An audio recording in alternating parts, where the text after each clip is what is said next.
வணக்கம். நம்மளுடைய வருங்கால அரசு அதிகாரிகள் உங்கள் அனைவரையும் நம்மளுடைய 250 சேலஞ்சில் உங்களை அன்புடன் வரவேற்பதில் பெரும் மகிழ்ச்சி அடைகிறோம். கண்டிப்பாக உங்களுடைய இலக்கு என்பதை தெளிவாக வையுங்கள். அதில் நம்மளுடைய உள்ளத்தில் தெளிவாக நீங்கள் எப்பொழுது வைக்கிறீங்களோ அப்போ தான் நம்மளுடைய இலக்கை நோக்கி சரியான பயணத்தில் இருப்போம். ஏன்னா நம்ம இப்போ ஒரு சரியான பயணத்தை நோக்கி கரெக்டாக போயிட்டுருக்கோம். 250 சேலஞ்ச் அப்படின்றதுல வந்து பார்த்திங்கன்னா ஒரு சரியான ஒரு வேவில் கரெக்டாக நம்ம போயிட்டுருக்கோம். நீங்களும் என்னையும் நம்மளுடைய இந்த கொஷின் வந்து பின்தொடர்ந்தால் வந்து கண்டிப்பாக உங்களுடைய எக்ஸாமுக்கு நல்ல ஒரு மோட்டிவேஷனாக இருக்கும், கண்டிப்பாக பயனுள்ளதாக இருக்கும். ஏன்னு கேட்டிங்கன்னா தமிழ், ஜிகே, மேக்ஸ் எல்லாமே கலந்த அளவுக்கு நம்மளுடைய வினாக்கள் இருக்குது. ஆனால் தயவு கூர்ந்து எல்லாருமே வந்து பார்த்திங்கன்னா விடாமல் நம்மளுடைய வீடியோவை சப்போர்ட் பண்ணுங்கள். நம்ம வீடியோக்கு ஒரு லைக் பண்ணுங்கள். அதில் ஏதாச்சும் கரெக்ஷன் இருந்தாலும் கமெண்ட் பாக்ஸில் கமெண்ட் பண்ணலாம். உங்களுக்கு ஏதாச்சும் கொஷின்கள் டவுட்னாலும் நம்ம பண்ணலாம். ரைட், ஓகே, வாங்க இன்றைக்கான வீடியோவுக்கு நம்ம போகலாம். ரொம்ப ஒரு முக்கியமான ஒரு வீடியோ, ரொம்ப ஒரு வெரி இம்பார்ட்டண்டான கொஷின் நம்ம பார்க்க போகிறோம். ஏற்கனவே இந்த வினாக்கள் ஒரு சில வினாக்கள் இடம்பெற்றிருக்குது நம்மளுடைய அரசு தேர்வில், அதனால் ரொம்ப முக்கியமானது. வாங்க பார்க்கலாம். என்ன சொல்லியிருக்காங்க பார்த்தீங்கன்னா, எந்த ஒரு பேச்சாளர் எடுத்தாலும், எந்த ஒரு தமிழ் மீது அக்கறை கொண்டவர்கள் எடுத்தாலும் இந்த ஒரு முக்கியமான இந்த ஒரு வரிகளை வந்து அவங்க சொல்லுவது பழக்கமாக வச்சுருப்பாங்க.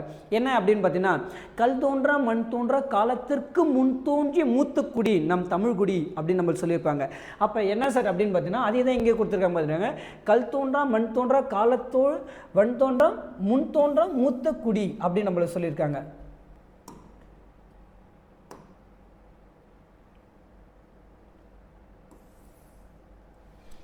அப்போ இந்த பாடல் வரிகள் இடம்பெற்றுள்ள நூல் எது அப்படின்னு நம்மளுக்கு கேட்டிருக்காங்க.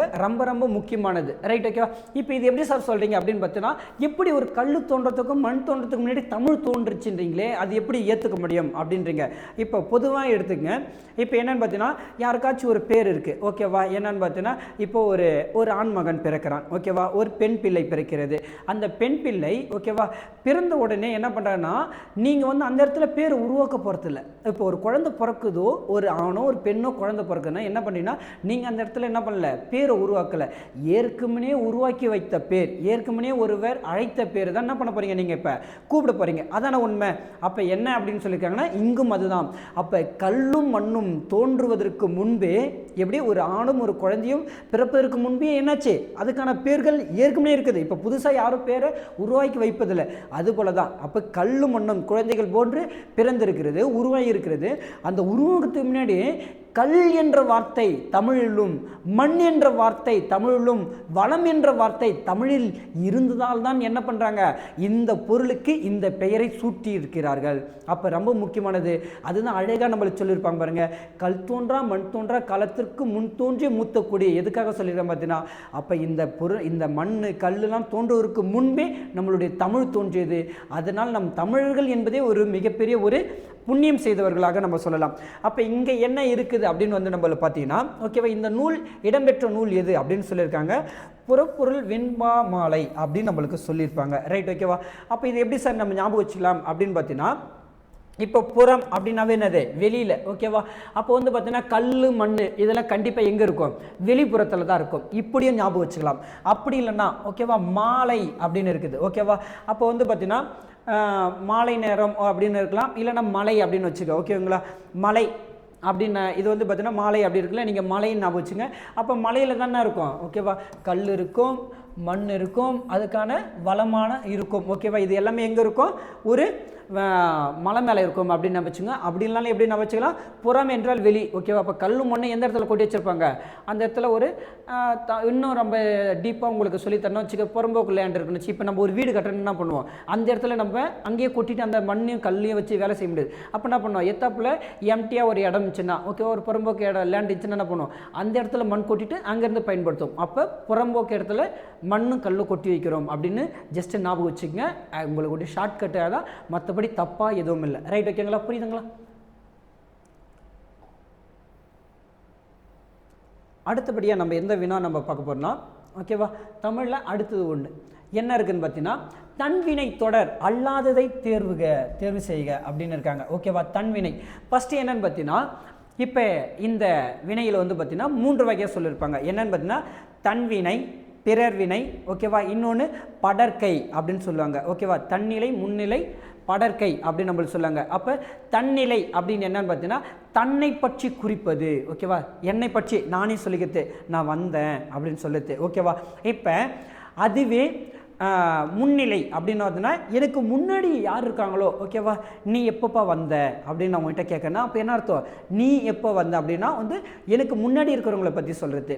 இப்போ நான் என்ன சொல்கிறேன்னு பார்த்தீங்கன்னா நான் என்னுடைய முன்னாடி இருக்கிறவரை பற்றி இங்கேயே இல்லாத ஒரு ஆளை பற்றி சொல்கிறேன். ரைட், ஓகேவா. இப்போ என்ன சொல்லணும்னா வாப்பா நீயும் நானும் அந்த நண்பனை போய் பார்க்கலாம் அப்படின்ற சொல்கிறேன். அப்போ வா நானும் நீயும் அந்த நண்பனை போய் பார்க்கலாம். அப்போ நான் என்பது தன்னிலையை குறிக்கும். ஓகேவா, நீ என்பது முன்னிலையை குறிக்கும். நண்பனை போய் பார்க்கலாம், அப்போ அவர் என்ன இல்லை இந்த இடத்துல இல்லாத ஒருவரை பற்றி படற்கை பற்றி நம்ம சொல்லக்கூடியது. ஓகேவா, அப்போ தன்னிலை, ஓகேவா, தன்னிலை முன்னிலை படற்கை என்பது என்னன்னு சொல்கிற புரியுதா. அப்போ தன்னை பற்றி சொல்லக்கூடியது. இங்கே என்ன கேட்டிருக்காங்க பார்த்தீங்கன்னா தன்வினை தொடர் அப்படின்னு இருக்காங்க. அப்படி இருக்கும்போது வந்து பார்த்தீங்கன்னா எல்லாமே வந்து பார்த்தீங்கன்னா கோதை பாடம் படித்தால் அப்படின்னு தான் சொல்லியிருக்குது. தன்வினையை சொல்லியிருக்காங்க. படித்தால் அப்படின்னா வந்து என்னது, படித்தால்னா அது வந்து பிறரை பற்றி சொல்லக்கூடியது. ரைட், ஓகேவா.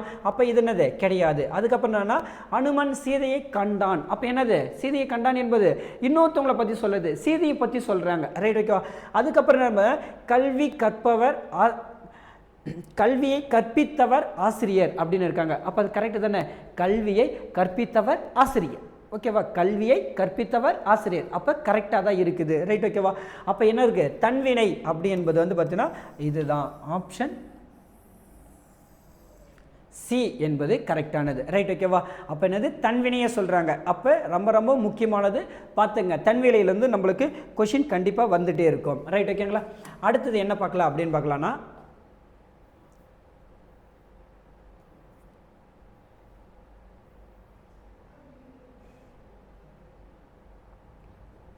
Right, okay.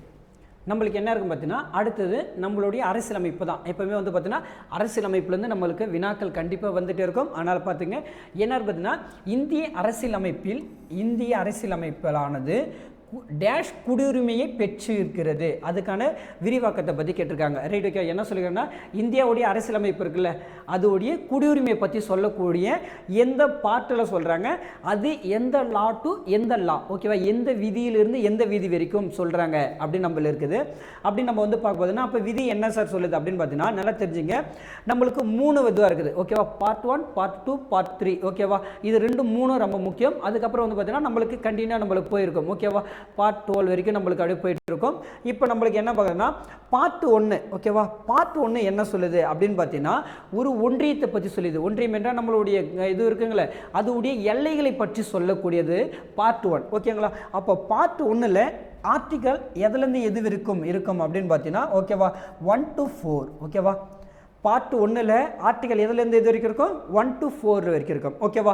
அப்போ அடுத்தது என்ன சார் ஆர்டிகல் 2 தான் என்ன சொல்லுது அப்படின்னு பார்த்தீங்கன்னா ஓகேவா நம்மளுக்கு குடியுரிமையை பற்றி சொல்லுது. ஆர்டிகல் 2 என்ன சொல்லுது, குடியுரிமையை பற்றி சொல்லுது. ஓகேவா, சாரி இது இல்லை, இங்கே இருக்குது பாருங்கள்.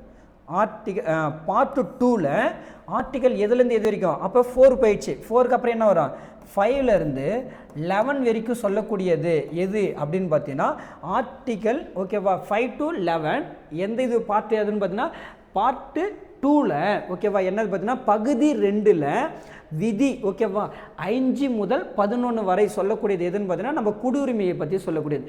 அதுக்கப்புறம் என்ன இருக்குதுன்னு பார்த்தீங்கன்னா பார்ட் 3 இருக்குங்களே பார்ட் 3. அப்போ இங்கே என்ன இருக்குது 11 வரைக்கும் போயிடுச்சுங்களா. அப்போ எதில் ஸ்டார்ட் ஆகும் 12 to 35 வரைக்கும். ஓகேவா, சொல்லக்கூடியது எதுன்னு அப்படின்னு பார்த்தீங்கன்னா பார்ட் 3ல் எதை பற்றி சொல்லியிருக்காங்கன்னா 12 to 35 வரைக்கும். ஓகேவா, சொல்லக்கூடிய ஆர்டிகல் எதில் வந்து பார்த்தீங்கன்னா பார்ட் 3ன்னு சொல்லியிருப்பாங்க. அப்போ பார்ட் 3 என்ன அப்படின்னு பார்த்தீங்கன்னா அடிப்படை கடமைகளை பற்றி சொல்லக்கூடியது. உரிமை இருக்குங்களே, அடுத்தது என்னது கடமையை பற்றி சொல்லக்கூடியது என்னது நம்மளுக்கு இந்த பார்ட்டு.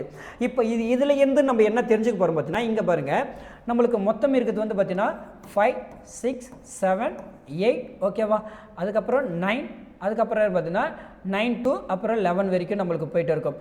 இப்போ 5 ஓகேவா 5 என்னெல்லாம் நம்மளுக்கு சொல்லும் அப்படின்னு நம்மளுக்கு வந்து பார்த்தீங்கன்னா அரசியலமைப்பு நம்மளுடைய இந்த இந்திய அரசியலமைப்பு இருக்குல்ல இந்த அரசியலமைப்புடைய இது நம்மளுக்கு ரூல் எப்படி இருக்கும் அப்படின்றது நம்மளுக்கு சொல்லியிருக்கோம். அதுக்கப்புறம் இது என்ன சார் சொல்லுது அப்படின்னு பார்த்தீங்கன்னா ஓகேவா ஆர்டிகல் வந்து பார்த்தீங்கன்னா 6. ஓகேவா, ஆர்டிகல் 6 என்ன சொல்லுது பார்த்தீங்கன்னா பாகிஸ்தான்லேருந்து வந்தவங்களுக்கு ஓகேவா பாகிஸ்தான் இருக்குல்ல, பாகிஸ்தான்லேருந்துக்கு நம்ம இந்தியாவுக்கு வரவங்களை பற்றி அவங்களுக்கு குடியுரிமை எப்படி தரலாம், ஓகேவா, குடியுரிமை பற்றி தானே சொல்கிறோம். அப்போ நம்ம நாட்டில் எப்படி குடியுரிமை தர முடியும் அப்படின்றது வந்து பார்த்திங்கன்னா என்ன சொல்கிறது பார்த்தீங்கன்னா, ஆர்டிகல் 6ல் பாகிஸ்தான்லேருந்து நம்ம நாட்டுக்கு வந்தவங்களுக்கு எப்படி குடியுரிமை கொடுக்கலாம் அப்படின்னு குடியுரிமை கொடுக்க முடியும் என்பது சொல்லக்கூடியது. அடுத்தது என்ன அப்படின்னு பார்த்தீங்கன்னா, இங்கிருந்து என்ன சொல்லணும், நம்ம இந்தியாவிலேருந்து என்னது பாகிஸ்தானுக்கு போயிருக்காங்க, ஓகேவா, பாகிஸ்தானுக்கு போனவங்களை பற்றிக்கு அவங்களுக்கு குடியுரிமை எப்படி கொடுக்கலாம் அப்படின்னு சொல்லக்கூடியது இது நம்மளுக்கு ஆர்டிகல் 7, ஓகேவா. ஆர்டிகல் 8 என்ன சார் அப்படின்னு பார்த்தீங்கன்னா, நம்ம வேர்ல்டு ஃபுல்லாக இருக்கக்கூடிய நம்மளுடைய இந்தியர்கள் வாழறாங்களே, ஓகேவா, வேர்ல்டு ஃபுல்லாக இருக்கக்கூடிய நம்ம இந்தியர்கள் வாழறாங்களே அவங்கள பற்றி சொல்லக்கூடியது ஆர்டிகல் 8, ரைட், ஓகேவா. அடுத்தது என்ன சார் சொல்கிறாங்க பார்த்தீங்கன்னா, ஆர்டிகல் 9 to ஓகேவா 11 வரைக்கும் என்ன சார் சொல்லுது, ஒருத்தவங்களுக்கு குடியுரிமை கொடுக்குறாங்க, அவங்களுக்கு என்னன்னு பார்த்தீங்கன்னா அவங்க சிட்டிசன், ஓகேவா, இந்தியாவுடைய சிட்டிசன் என்ற அவங்களுக்கு வந்து பார்த்தீங்கன்னா ஒரு குடியுரிமை கொடுக்குறாங்கன்னா அந்த குடியுரிமையை எப்படிலாம் அவங்களுக்கு இம்ப்ளிகேஷன் பண்ணலாம், எப்படிலாம் கொடுக்கலாம், இல்லை எப்படிலாம் அந்த இதில் இருந்து நம்ம என்ன பண்ணலாம், அவங்க ரிடக்ஷன் பண்ணலாம், ஓகேவா. ஒன்று கொடுக்கவும் முடியும், என்ன பண்ணலாம், அவங்களுக்கு குடியுரிமை கொடுக்கலாம், அந்த குடியுரிமை என்ன பண்ணலாம் அவங்க கிட்டேருந்து வாங்கலாம். அப்போ இதை பற்றி சொல்லக்கூடியது எந்தெந்த லா அப்படின்னு பார்த்தீங்கன்னா 9 to 11 வந்து என்ன சொல்லுது, அவங்களுடைய குடியுரிமை பற்றி எடுக்கக்கூடியதை சொல்லக்கூடியது, ரைட், ஓகே. இதுதான் நம்மளுக்கானது ரொம்ப ரொம்ப முக்கியமானது. இப்போ உங்களுக்கானது கொஸ்டின் என்னன்னு பார்த்தீங்கன்னா, ஆர்டிகல் 1 to 4 இருக்குங்களே, இதை என்னென்ன சொல்லுது அப்படின்னு மறக்காமல் கமெண்ட் பாக்ஸில் கமெண்ட் பண்ணுங்கள். கண்டிப்பாக இது நீங்கள் சொல்லக்கூடிய ஒவ்வொரு வினாவும் நம்ம வெற்றி நோக்கி தேர்வுக்காக படிக்க கொண்டிருக்க எல்லாருக்குமே இது கண்டிப்பாக பயன்படும். அதனால் தெரிந்தவர்கள் என்ன பண்ணுங்கள், கமெண்ட் பண்ணுங்கள். அந்த கமெண்ட் படிக்கிறவங்க அதை படிச்சுக்குவாங்க, ரைட், ஓகேங்களா. அடுத்தது என்ன நம்ம பார்க்கலாம் அப்படின்னா, அடுத்த வினாவை ஒன்று பார்க்க ஆரம்பிச்சிருவோம்.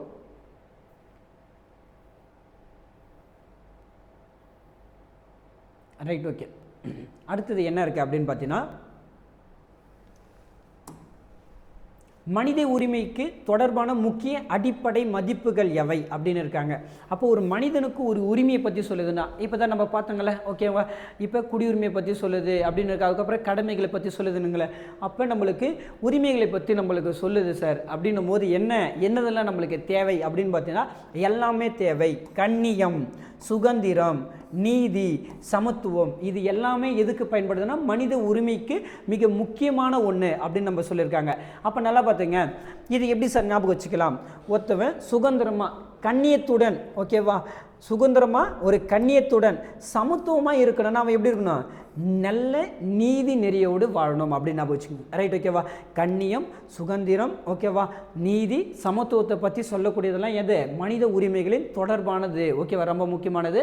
மனித உரிமையின் தொடர்பானது எது, கண்ணியம், நம்மளுக்கு சொல்லுங்களேன், கண்ணியம் கட்டுப்பாடுன்ற மாதிரி இருக்குல்ல, அதே ஃப்ளோவில் படிங்களா, ஓகேவா. கண்ணியம், சுதந்திரம், நீதி, சமத்துவம், ஓகேவா. கண்ணியம், சுதந்திரம், நீதி, சமத்துவம், இப்படி ஒரு ஃப்ளோவிலே படிச்சிங்கன்னா கண்டிப்பாக உங்களுக்கு மறக்காது. மனித உரிமைகளின் தொடர்பானது இது கண்ணியம், சுதந்திரம், நீதி, சமத்துவத்தை பற்றி நம்மளுக்கு சொல்லக்கூடியது.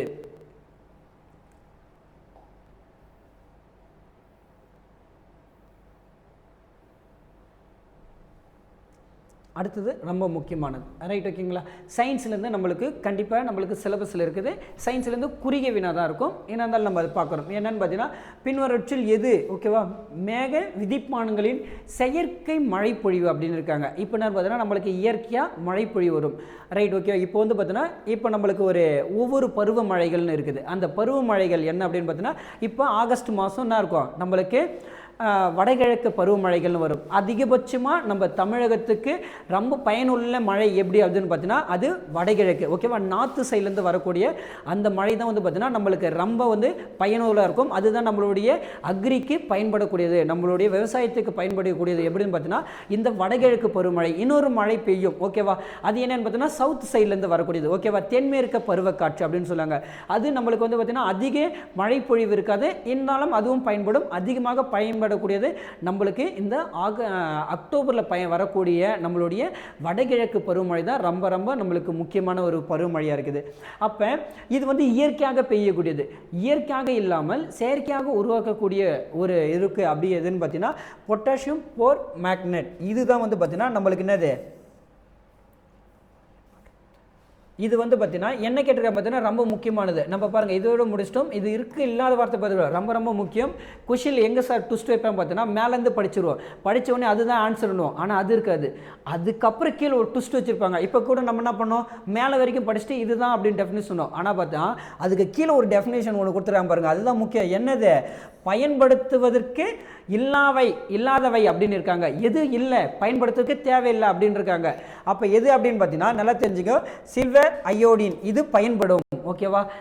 செயற்கையாக மழை பொழிவுக்கு என்ன பயன்படும் சில்வர் அயோடின் பயன்படும். அடுத்தது பொட்டாசியம் அயோடின். அயோடின் வந்தாவே அது எது பார்த்தீங்கன்னா மழைக்கு பயன்படக்கூடியது. ரைட் ஓகேங்களா. அதுக்கப்புறம் உலர் பனிக்கட்டி இதுவும் நம்மளுக்கு என்னது அது வந்து பார்த்தீங்கன்னா அந்த உலர் பனிக்கட்டி என்ன பண்ணும் அப்படின்னு பார்த்தீங்கன்னா ஈரத்தன்மையை உருவாக்கும். இது வந்து பார்த்தீங்கன்னா என்னது செயற்கையாக மழை பொழிவுக்கு பயன்படக்கூடியது. அவங்க என்ன சொல்லியிருக்காங்க எது பயன்படாது அப்படின்னு இருக்காங்க. அப்போ பயன்படாது பொட்டாசியம் போர் மேக்னெட் அப்படின்றது தான் வந்து என்னது நம்மளுக்கு பயன்படாதது. அப்போ ஆப்ஷன் பி தான் கரெக்டானது.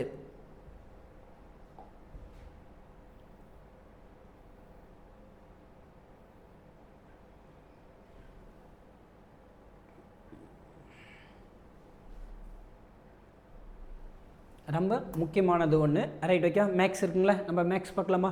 மேக்ஸ் என்ன சொல்லி பார்த்தீங்கன்னா ரொம்ப முக்கியமானது. மறுபடியும் இது வந்து ரேஷியோவை சார்ந்து நம்மளுக்கு ஒரு கொஷின் வந்திருக்கு. ஒரு வகுப்பில் ஆண் மற்றும் பெண்கள் ஓகேவா. இங்கே என்ன சொல்லியிருக்காங்க இந்த கிளாஸ் ரூமில் ரேஷியோவில் பாய் அண்டு கேர்ள் அப்படின்னு இருக்காங்க. எவ்வளோ சொல்லியிருக்காங்க 3:2 அப்படின்னு இருக்காங்க. ஓகேவா. அதுக்கப்புறம் என்ன சொல்லிக்கிறேன்னா எண்ணிக்கை அவர்களுடைய நம்பர் ஆஃப் எவ்வளோ அப்படின்னு இருக்காங்க பார்த்தீங்கன்னா 3:2. மொத்தமாக எத்தனை பேர் இருக்காங்க 3:2 என்ற ஒரு ரேஷியோவில் இருக்காங்க. 3:2 என்ற ரேஷியோவில் மொத்த நம்பர்ஸ் எவ்வளோ அப்படின்னு பார்த்தீங்கன்னா டோட்டல் ஸ்டூடெண்ட் எவ்வளோ அப்படின்னு பார்த்தீங்கன்னா 40 ஸ்டூடெண்ட் இருக்காங்க. ஓகேவா. மொத்தம் எவ்வளோ இருக்காங்க 40 மாணவர்கள் இருக்காங்க.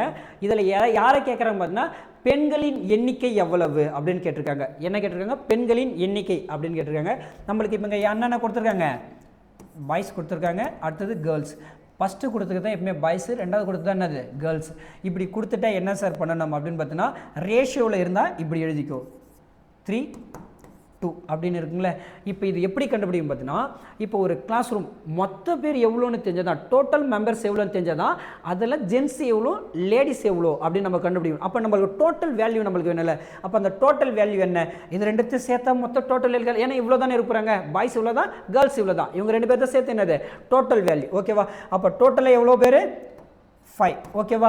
நம்மளுக்கு அவங்க ஒன்று கொடுத்துருக்காங்க. ஓகேவா. மொத்தமாக அந்த கிளாஸ் ரூமில் எவ்வளோ கெப்பாசிட்டி அப்படின்றது பார்த்தீங்கன்னா 40 மெம்பர்ஸ் அப்படின்னு இருக்காங்க. அவ்வளோதான் ரொம்ப சிம்பிளானது. அப்போ என்னது 40 டிவைடட் பை இங்கே என்ன இருக்குது 5 அடித்தா எவ்வளோ வருங்க ஓகேவா 8 வருமா. அவ்வளோதான். இதை கண்டுபிடிச்சிட்டா வேலையை சிம்பிளாக முடிஞ்சு போச்சு. இப்போ இதில் யார் வந்து கேட்குறாங்க அவங்க உமன்ஸ் உடைய நம்பர் எவ்வளோ அப்படின்னு கேட்குறாங்க. அப்போ உமன் எவ்வளோ இருக்குது அதை இன்னொரு ஸ்டெப் எடுத்து போடலாம். அதை நான் உங்களுக்கு போடாத சிம்பிளாக சொல்லிட்டேன். இது ரேஷியோவில் இருந்தாவே எப்படி எடுத்துக்கலான்னு பார்த்தீங்கன்னா 3x × 2xன்னு எடுத்துக்கலாம். Right okay. அப்போ எக்ஸுடைய வேல்யூ தான் அது நம்ம 8ன்னு வச்சுருக்கோம். இதை நீங்கள் எக்ஸ்லாம் போடணும் அவசியம் இல்லை. டைமிங் நம்பர் ரொம்ப முக்கியம். டேரெக்டாக தெரிஞ்சால் என்ன பண்ணிக்கலாம் எக்ஸ்லாம் நீங்கள் ஒமிட் பண்ணிட்டு டேரெக்டாக சம் போட போயிடலாம். அப்போ இங்கே என்ன இருக்குது நம்மளுக்கு 2 இருக்குன்னா 2xன்னு இருக்கா 2x. அப்போ எக்ஸுக்கு பதிலாக நம்ம எவ்வளோ கண்டுபிடிச்சிருக்கோம் 2 × 8 மல்டிப்ளை பண்ண எவ்வளோங்க 16. Right okay. ஆப்ஷனில் இருக்கான்னு பாருங்கள் ஆப்ஷன் பியில் இருக்குது. அப்போ நம்ம போட்டது கரெக்டு தான். ரைட் ஓகேங்களா. ரொம்ப முக்கியமானது ரொம்ப சிம்பிளானது. டோட்டலாக இருக்கிறோம் அதில் எவ்வளோ டோட்டல் கேர்ள் அண்ட் பாய் இருக்காங்க அதில் டிவைட் பண்ணி அது ஒரு வேல்யூ இருக்கும். அந்த வேல்யூ என்ன பண்ணிக்கிறோம் கேர்ள்ஸ் கேட்டுக்கிறாங்க கேர்ள்ஸ். இதுவே வந்து பார்த்தீங்கன்னா பாய்ஸ் கேட்டிருந்தாங்கன்னா எவ்வளோ அப்படின்னு மறக்காமல் கமெண்ட் பாக்ஸில் கமெண்ட் பண்ணுங்கள். ரைட் ஓகேங்களா.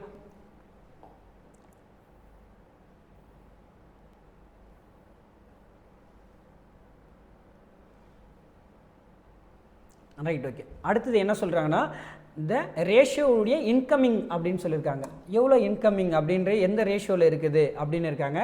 ஏ மற்றும் பி ஆகியோர்களின் வருமான விகிதம் ஓகேவா இன்கம் சொல்கிறாங்க. இன்கம் எவ்வளோ அப்படின்னு பார்த்தீங்கன்னா 5:7. ஓகேவா. அவங்களுடைய செலவு எவ்வளோ இருக்குது அப்படின்னு இருக்காங்க. அது எவ்வளோ சொல்லியிருக்காங்க அவங்களுடைய 3:5 அப்படின்னு இருக்காங்கன்னா இருவரும் மாதம் எவ்வளோ சேர்க்குறாங்க பார்த்தீங்கன்னா 4000 சேர்க்குறாங்க. ஓகேவா. மாதம் அவங்களுடைய இருவருடைய சேமிப்பு ஓகேவா அவங்களுடைய சேவிங்ஸ் எவ்வளோ கொடுத்துருக்காங்க போத் சேவிங்ஸ் வந்து பார்த்தீங்கன்னா 2000 அப்படின்னு இருக்காங்க. இப்படி இது பண்ணாங்கன்னா அப்போ ஏவுடைய ஃபைண்ட் தான் ஏவுடைய இன்கம் எவ்வளோன்னு கேட்குறாங்க. இப்போ மொத்தமாக என்னன்னு பார்த்தீங்கன்னா அவங்களுடைய இன்கம் வந்து பார்த்தீங்கன்னா 5:7 இருக்குது. அவங்களுடைய எக்ஸ்பிளனேஷன் எவ்வளோ இருக்குது பார்த்தீங்கன்னா, அவங்களுடைய செலவு எவ்வளோ இருக்குது பார்த்தீங்கன்னா 3:5 இருக்குது. ஆனால் இவ்வளோவும் இருந்து அவங்க ஒரு சேமிப்பும் வைக்கிறாங்களாம். அப்போ எவ்வளோ சேமிக்கிறாங்க பார்த்தீங்கன்னா, 2 பேருடைய சேமிப்பு எவ்வளோன்னு பார்த்தீங்கன்னா 2000 இருக்குது. இப்படி சேர்த்தானா ஏவுடைய இன்கமிங் எவ்வளோ அப்படின்னு இருக்காங்க. அப்போ அவங்க என்ன கொடுத்துருக்காங்க, ஏவுடைய இன்கமிங்கும் பியுடைய இன்கமிங்கும் ரேஷியோவில் கொடுத்துருக்காங்க.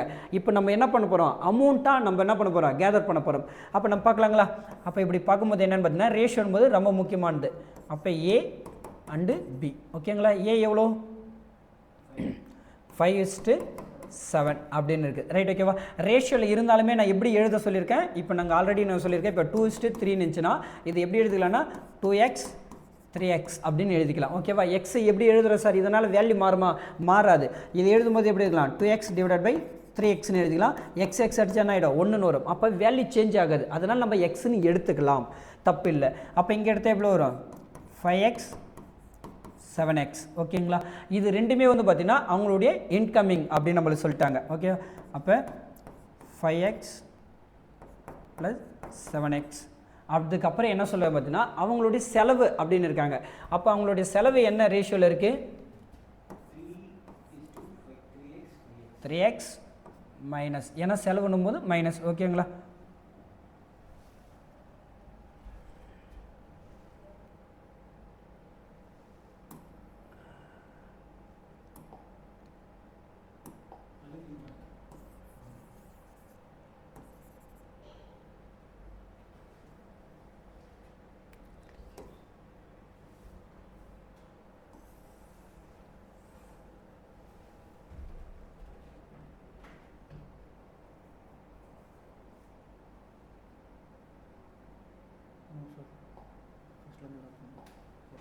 அப்படியா, சரி ஓகே.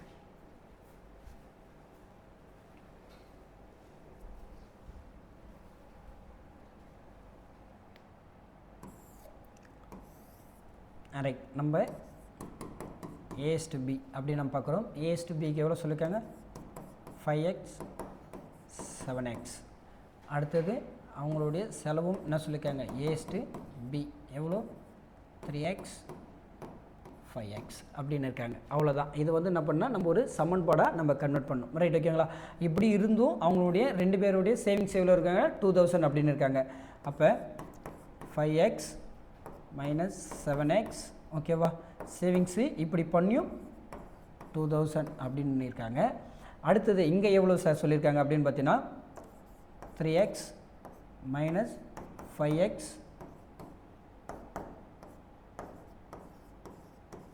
2000 அப்படின்னு இருக்காங்க. அப்போ இப்படி இருக்கும்போது நம்ம என்ன பண்ணணும் அப்படின்னு பார்த்தீங்கன்னா, ஏதாச்சும் இது கேன்சல் பண்ணுறதுக்கான நம்ம பார்க்கணும், சொல்யூஷன் பார்க்கணும். அப்போ கேன்சல் பண்ணும்போது என்ன ஆகுதுன்னா, ஏதாச்சும் ஒரு நம்பரை என்ன பண்ணிக்கலாம், நம்ம மேலேங்கிலையும் மல்டிப்ளை பண்ணிக்கலாம். அப்போ இந்த நம்பரால் இங்கே மல்டிப்ளை பண்ணுங்கள், இந்த நம்பரால் இங்கே மல்டிப்ளை பண்ணுங்கள். அப்படி பண்ணால் என்ன இருக்கும், நம்மளுக்கு ஈஸியாக இருக்கும். அப்போ இதால் 3ஆல் இங்கே மல்டிப்ளை பண்ணால் எவ்வளோ வரும், 15x மைனஸ்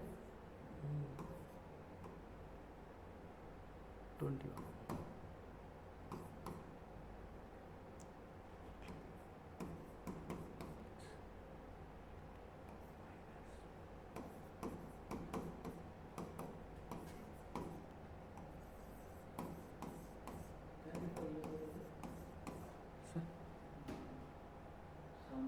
த்ரீயால் இல்லை சார், 3ஆல் இதை மல்டிப்ளை பண்ணுறோம், 3ஆல் மல்டிப்ளை பண்ணுறோம். கீழே இருக்கிறது தான் 5ஆல் மல்டிப்ளை பண்ணுறோம், மேலே இருக்கிறது 3ஆல் மல்டிப்ளை பண்ணுறோம். பண்ணால் இதுவும் கேன்சல் ஆகிடும். ரைட். ஓகேங்களா. அப்படியே சேஞ்ச் பண்ணுறோம். இதில் போயிடுச்சுன்னா 4x, இங்கே மொத்தத்தை ஆட் பண்ணால் 4000. அப்போ நம்மளுக்கு எக்ஸ் மட்டும் வேணும். நல்லா தெரிஞ்சுங்க, ஒரு நம்பருக்கும் ஒரு லெட்டருக்கும் எந்த சிம்பிளும் இல்லைன்னா அங்கே என்ன இருக்குதுன்னு அர்த்தம்னா நம்ம மல்டிப்ளிகேஷன் இருக்குதுன்னு அர்த்தம். அப்போ மல்டிப்ளிகேஷன் போது இந்த சைடில் வரும்போது என்ன ஆகும், டிவைட் ஆகும். ஓகேவா. டிவைட் ஆகும்போது என்ன ஆகும், 4. அப்போ 4 அடித்தா ஒரு 4 சார் 4, இந்த 3 0 என்ன பண்ணிங்க, இது பண்ணிங்க. அப்போ எக்ஸ் ஈக்குவல் டு 1000 அப்படின்னு கிடச்சிச்சு. எக்ஸ் ஈக்குவல் டு எவ்வளோன்னு கிடச்சிச்சு, 1000. அவங்களுடைய ஃபஸ்ட்டு இன்கமிங்கோடைய ரேஷியோன்னு இருக்காங்க 5:7 இருக்காங்க. அப்போ நம்ம என்ன எடுத்துருக்கோம், 5:7 இருக்கும். அப்போ என்ன போட்டுக்கலாங்களா இதில், இப்போ 5x, அப்போ 5 வந்துட்டு எவ்வளோ வந்திருக்கு, எக்ஸோடைய வேல்யூ எவ்வளோ வந்திருக்கு, 1000. மல்டிப்ளை பண்ணால் 5000. அப்போ ஆப்ஷன் பி கரெக்டாக. Right, okay. ரொம்ப முக்கியமானது. இதுமாரி கொஷினில் வந்து பார்த்தீங்கன்னா நம்மளுக்கு ரிப்பீட்டடாக கேட்டுகிட்டே இருப்பாங்க. இது எந்த அளவுக்கு நம்ம ப்ராக்டிஸ் பண்ணுறோமோ அந்த அளவுக்கு தான் இருக்கும் பார்த்தீங்கன்னா நம்ம இதை ஈஸியாக போடுற மாதிரி இருக்கும். நிறைய ப்ராக்டிஸ் பண்ணோம் இதுமாரி கொஷினில். Right, okay. பிடிச்சிருந்தா ஒரு லைக் பண்ணுங்கள். நம்மளுக்கு இந்த வீடியோவில் உங்களுக்கு வேறு எது மாதிரிலாம் நம்மளுக்கு கொஷின் வேணும் நீங்கள் கமெண்ட் பண்ணிங்கன்னா அதுக்கேற்ற மாரி உங்களுக்கு கொஷின் தரலாம். மீண்டும் அடுத்த வீடியோவில் சந்திப்போம். நன்றி.